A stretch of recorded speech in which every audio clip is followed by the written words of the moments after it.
So I ordered a blue diamond saucepan, and it had a lid. And I don't know if you can see this, but when I opened it, all this shattered glass is what the lid had in it.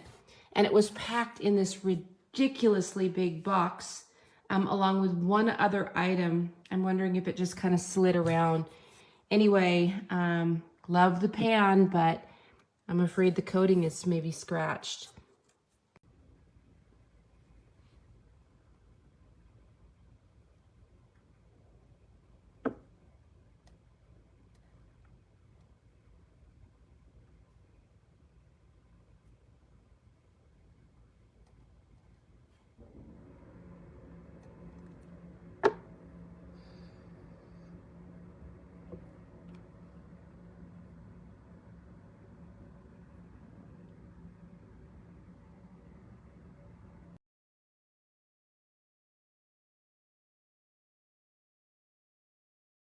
I thought I was getting a full-size frying pan, and this is what I got, this little teeny tiny pan. I'm so disappointed.